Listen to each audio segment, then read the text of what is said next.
So hello guys, welcome to video number 6। और video number 6 में हम देखेंगे इम्पोर्टेंट टर्म्स यानी कि एक तरीके से हम लोग ये समझ सकते हैं कंसेप्ट बिल्ड का ये वीडियो है जिसमें हम लोग कंसेप्ट को और स्ट्रॉन्ग करेंगे। आज का वीडियो बहुत इंपॉर्टेंट होने वाला है क्योंकि इसके बाद हम लोग डायरेक्ट सम्स में पहुंच जाएंगे, प्रैक्टिकल प्रॉब्लम्स में। तो आइए देखते हैं। देखिए point number 1, amount should be for the complete year. Amount should be for the complete year का मतलब है जनरली इस चैप्टर में हम लोगों को profit and loss appropriation account बनाना है। क्या बनाना है? Profit and loss appropriation account. तो ये जो profit and loss appropriation account होता है ये पूरा 1 साल का बनता है। कितना साल का? क्या सुना आप लोगों ने? बिल्कुल सही, 1 साल का। तो अगर कोई भी अमाउंट आपको पर मंथ दिया हुआ है या पर क्वार्टर दिया है, मान लीजिए सैलरी दिया हुआ है आपको, मान लीजिए सैलरी दिया है पर मंथ में, तो आप इसको क्या करेंगे? इंटू 12 करके 1 साल में कन्वर्ट कर देंगे। क्या करेंगे? इंटू 12 करके 1 साल में कन्वर्ट कर लेंगे। कोई भी अमाउंट होगा पूरे साल का होना चाहिए। आइए नंबर 2 देखते हैं। If any amount is already given then it must be taken back. देखिए कभी कभी क्या होता है कि मान लीजिए ये profit and loss appropriation account पूरा साल का बनता है। साल के लास्ट में हम लोग क्या करते हैं? प्रॉफिट बांटते हैं। तो मान लीजिए साल के बीच में किसी पार्टनर को पैसा का जरूरत था, वो पैसा लेके चला गया, ठीक है, इमरजेंसी हो ही सकता है ना। फिर से बोला, वो इमरजेंसी का बात नहीं कर रहा हूँ मैं, दूसरे इमरजेंसी, घर का कुछ काम आ गया, पैसा नहीं था बेचारे के पास, मेरे पास आया, मैं भी पार्टनर था, बोला भाई कुछ पैसा दे दे यार, पैसा का जरूरत है। तो मैंने क्या किया? उसको साल के लास्ट में नहीं, पहले ही दे दिया। मान लीजिए साल का लास्ट 31 मार्च, ईयर एंडिंग कब होता है? 31 मार्च। वो आया अक्टूबर में पैसा लेके चला गया 5000। जब लास्ट साल का लास्ट का डेट आएगा तो हम क्या करेंगे?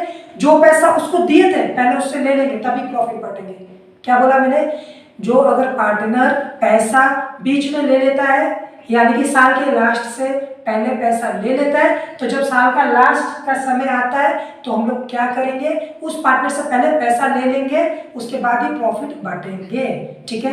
Number 3, if any adjustment related to profit and loss account exists then it first be done, firstly it should be done। इसका मतलब ये हुआ कि अगर कोई एडजस्टमेंट आपको प्रॉफिट एंड लॉस का बना, हम लोग क्या बनाना सीख रहे हैं? Profit and loss appropriation account. अगर प्रॉफिट एंड लॉस का मिला, किसका? Profit and loss, profit and loss appropriation account का छोटा भाई है प्रॉफिट एंड लॉस, उसका कोई आइटम मिल गया, मान लीजिए पार्टनर के अलावा किसी को कुछ दे रहे, रेंट दे रहे, मैनेजर को कमीशन दे रहे, लोन दे रहे, कुछ भी दे रहे, ये कहाँ का आइटम है? प्रॉफिट एंड लॉस एप्रोप्रिएशन का तो नहीं है। तो अगर कोई आइटम ऐसा मिल गया जो पार्टनर से रिलेटेड नहीं है तो पहले हम लोग सम स्टार्ट करने से पहले उसका एडजस्टमेंट करके खत्म करेंगे। अब कैसे खत्म करना है ये भी बता देता हूँ। सम स्टार्ट किससे होगा? फॉर्मेट वाला वीडियो याद कीजिए, नेट प्रॉफिट से होगा। तो नेट प्रॉफिट से पहले उसको माइनस कर देंगे वर्किंग नोट में साइड में, उसके बाद माइनस करने के बाद जो पैसा आएगा उसको हम लोग फॉर्मेट के अंदर नेट प्रॉफिट में लिखकर दिखाएंगे। समझ आया?